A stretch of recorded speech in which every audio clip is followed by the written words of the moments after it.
मुंडिया के दिल तोड़ती टुटदे तारे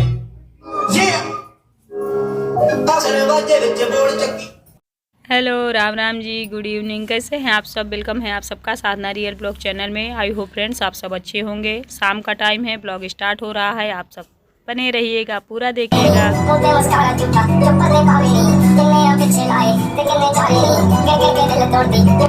यहाँ पे ना फ्रेंड्स, चाय पीने के बाद शाम के टाइम में मैंने ये शुरुआत कर दी है अपनी साड़ियों को फोल्ड करके रखना है, क्योंकि 3-4 दिन से इधर उधर जा रही थी। जैसे छोटा मोटा काम होता है ना अड़ोस पड़ोस में, ऐसी जगहों पे जा रही थी तो बहुत सारे कपड़े इकट्ठे हो गए थे।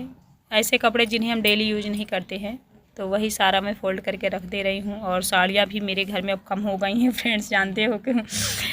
क्योंकि पहले मैं ज़्यादातर मैक्सी सूट पहना करती थी। अभी वीडियो बनाती हूँ ना, तो वीडियो बनाने के चक्कर में साड़ियाँ ही ज़्यादातर पहनती हूँ। इसलिए मुझे लगता है साड़ियाँ मेरी कम हो रही हैं। 3-3, 4-4, 5-5 साड़ियाँ मैंने निकाल रखी है न्यू डेली यूज के लिए। तो साड़ियाँ घट रही हैं, मुझे लगता है मुझे ज़्यादा ख़रीदना पड़ेगा क्योंकि ऐसे निकाल के 4-4, 5-5 पहनूंगी तो फिर कहीं आने जाने के लिए कम बचेगी। और यहाँ पे हर्ष डीजे लगा के डांस कर रहा है। वही गाना बीच बीच में मैंने आप लोगों को सुनाया है। मैं भी थोड़ा बहुत डांस करी हूँ, लेकिन उसकी वीडियो मैंने इसमें नहीं डाली है। बच्चों के साथ मस्ती कर रही थी। घर में होता है कभी कभी बच्चों के साथ, हम सब बच्चे ही बन जाते हैं। तो इन्हीं सारी चीज़ों में लगी थी। सोच रही थी साड़ियाँ फोल्ड करके रख दूँ, उसके बाद फिर चलूँ। शाम का टाइम है। ये सारे निमंत्रण खा के आए हैं। गाँव में निमंत्रण था, मतलब ऐसा भंडारा जैसे होता है भगवान वाला, ऐसा। और परिवार में ही था। बोले हैं कि हम लोग नहीं लाए हैं, वो लोग परसा दे रहे थे, हम ऐसे चले आए हैं। तो मैं सिर्फ नहीं खाई हूँ, तो मेरे लिए और खुशी के लिए, खुशी भी नहीं गई है। बोले थे मम्मी मेरा भी मन नहीं है जाने का। तो सब्जी रखी हुई सुबह की, चावल डाल दूँगी मैं कुकर में। दोनों माँ बेटी चावल सब्जी शाम के टाइम में खा लेंगे। इधर चावल फटकूँगी, उधर मैंने चावल चढ़ा दिया है, चावल पक रहा है। ये सब खाए हैं। हस्बैंड बोले थोड़ा सा दूध चावल हम लोग भी खा लेंगे। भंडारे में क्या होता है ना फ्रेंड्स, 4 बजे होता है खाना, जैसे 4-5 बजे। तो जब हम 4-5 बजे खाते हैं खाना, तो शाम के टाइम में 9-10 बजे हमें भूख लग जाती है, होता है ना ऐसा। तो ये सारे भी हल्का हल्का भूखे हो गए हैं, तो ये सब दूध चावल खा लेंगे, हम दोनों सब्जी चावल खा लेंगे। उसके बाद फिर सुबह का ब्लॉग रहेगा। अभी तो फ़िलहाल चावल डालने के बाद मैं फटकने लगी हूँ। पता नहीं, यूँ ही मन हुआ। शाम का है टाइम, ये चावल साफ़ करने का टाइम नहीं है, लेकिन कुछ काम ही नहीं था। जब खाना पूरा बनाना नहीं होता है, जेंट्स लोग खा के आते हैं बाहर से, तो हम लोग के पास काम कम रहता है। तो मैं सोच रही थी चावल ख़त्म होने वाला है, चावल ही फटक लूँ। तो चावल फटक के रख दूँगी, उसके बाद फिर हम दोनों खाएँगे। बने रहिए आप सब।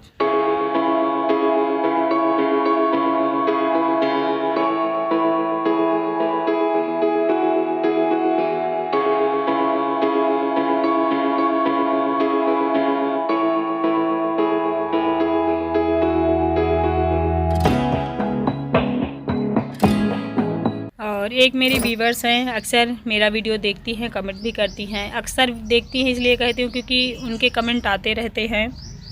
तो उन्होंने कहा है तुम भाषण ज़्यादा देती हो, प्रवचन ज़्यादा देती हो, इसीलिए तुम्हारी वीडियो नहीं चलती है। तो thank you so much Alka ji, आपने बताया, क्योंकि आप मुझे देखती हो तब आपने कमेंट किया ना। अगर देखती ही नहीं आप तो कैसे कमेंट करती? इसका मतलब है मेरी प्रवचन से आपको कुछ ना कुछ शायद सीखने को मिलता होगा, या तो कुछ इरिटेशन होती होगी। हमें किसी की बातें कब नहीं अच्छी लगती हैं, जब हम जिन चीज़ों को सुन रहे हैं उसके उलट हो, मतलब दूसरे तरह के हों, तब हमें बातें नहीं अच्छी लगती। क्योंकि जो बातें मैं कह रही थी ना, वो हर एक इंसान के लिए ख़ास थी, लेकिन आपको नहीं अच्छी लगी। इसका मतलब है आप अपोजिट हो, मेरी बातों से अलग हो, सेम नहीं हो। तो ये आपका मानना है। इसमें आपने जो कमेंट किया मुझे बुरा बिल्कुल नहीं लगा है। केवल मैं ये कहना चाहती हूँ कि ये आपका नेचर है, आपकी सोच है, लेकिन मैं तो आपके लिए, खुद के लिए, सबके लिए सत्य ही बोलती हूँ, ठीक है। तो आई होप आपको अच्छा लगा होगा। मैंने आपके कमेंट का जवाब दिया है। यहाँ पे देखिए चावल मेरा रेडी होने वाला है। अब मैं खाऊंगी गेहूँ। अरे वो चावल फटकते फटकते बहुत देर हो गई, टाइम लग गया फ्रेंड्स। बीना नहीं है मैंने, कंकड़ वंकड़ नहीं बीना है।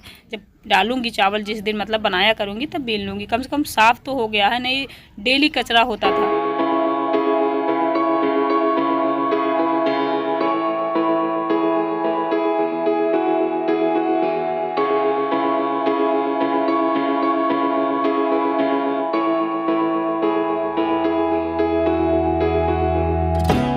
चावल भी पक गया, हम सब खा के सो भी गए थे।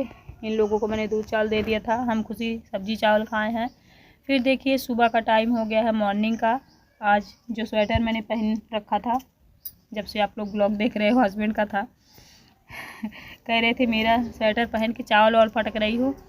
मैंने कहा आप भी मेरा पहन लेते। क्या होता है ना फ्रेंड्स, जैसे ये है क्या कहते हैं, ओढ़नी होती है, दुपट्टा जो होता है, स्टॉल है मेरा, ऐसे कहीं भी रखा रहता है तो ये पहन लेते हैं। तो भाई जब आप मेरा पहन लेते हो, मैं पहन लूँगी तो क्या बिगड़ जाएगा। तो कह रहे थे अरे लोग कहेंगे इसके पास कपड़े ही नहीं हैं, हस्बैंड का ही पहन लेती है, तो क्या हुआ।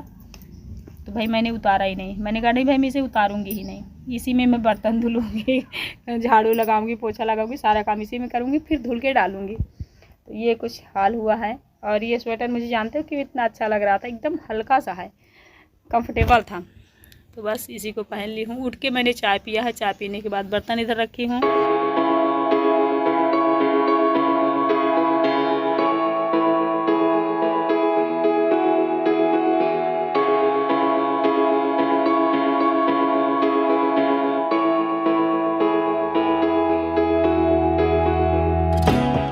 पूरे घर में झाड़ू लग गया है, अब जा रही हूँ पोछा लगाऊंगी। सबसे ज़्यादा किचन ही गंदा होता है फ्रेंड्स। क्या होता है, थोड़ा बहुत घी गिर जाता है, तेल गिर जाता है।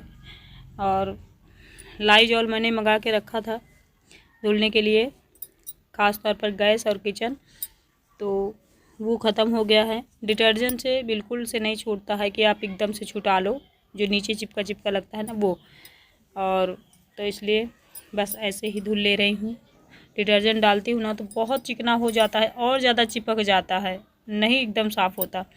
तो बस मैं ऐसे ही साफ़ करूँगी, लाइजॉल मंगाऊँगी, उससे शायद साफ़ हो। या आप लोग जो यूज करते हो जिससे किचन एकदम चमचमाता रहे, तो आप लोग मुझे बताना, सजेस्ट करना, उसे मंगा लूँगी। क्योंकि नीचे जो चिपक जाता है ना, उसे साफ़ करने में मुझे बहुत ज़्यादा मेहनत लगती है।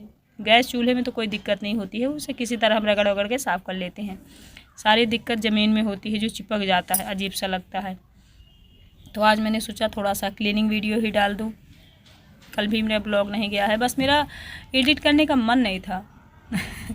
आप सब कहती हो साधना दी खर्चे तो चलते ही रहते हैं, सभी की दाल रोटी चलती रहती है, पर आप कुछ ज़्यादा शिकायत करती हो कि ये नहीं है, वो नहीं है, ये नहीं मंगाया मैंने। कुछ नहीं होता, बस नॉर्मली जैसे हम फैमिली से बातें करते हैं ना, अपनी तकलीफ़ें बता देते हैं, वैसे आप लोगों को भी बता देती हूँ। और चलता तो है यार, चलता नहीं तो फिर ऐसे हम कैसे रह लेते हैं ना। तो प्रभु की कृपा से सब कुछ ठीक है, चल रहा है, हो जाता है। और बहुत बड़े बड़े आदमी जो है, उनके भी कुछ ना कुछ चीज़ ऐसी है जो उनके लिए, उनको भी लग रहा होगा कि ये चीज़ नहीं हमारे पास। क्योंकि एकदम से परफेक्ट लाइफ किसी की है ही नहीं दुनिया में। कोई किसी चीज़ से किसी वजह से परेशान है, कोई किसी वजह से परेशान, मतलब परेशान है। आपने बिल्कुल सही कहा कि जिसे रोना होता है वो रोता ही रहता है, और जिसे खुश रहना होता है वो कम चीज़ों में भी खुश रह लेता है। ये बिल्कुल आपने सही कहा है। खैर मैं ज़्यादा रोती होती नहीं हूँ। फिर देखिए सारे घर को मैंने क्लीन कर लिया है, साफ़ कर लिया है। यहाँ पे फूल रखे हुए हैं, काफ़ी दिन से मुझे फूल मिल जाते थे, तो यहाँ पे रखे हुए। किसी दिन जाऊँगी यमुना नदी तो विसर्जित कर दूँगी, तो इसीलिए इसे उठा के मैंने रखा नहीं है। बर्तन सारे धुल लूँगी, नहाऊँगी, मिलूँगी आप लोगों से कोई अच्छी सी नई वीडियो के साथ। आई होप आज का ब्लॉग मेरा अच्छा लगा होगा। ज़्यादातर क्लीनिंग ही थी और कुछ खास था नहीं। और हाँ फ्रेंड्स, प्लीज़ थोड़ा सा शेयर कर दिया करिए, सपोर्ट ज़्यादा कर दीजिए, क्योंकि मेहनत तो बराबर लगती है, उतनी ही लगती है। और आप लोग सपोर्ट ज़्यादा करोगे ना तो बहुत अच्छे अच्छे और डेली ब्लॉग जाएंगे, डेली। बाय।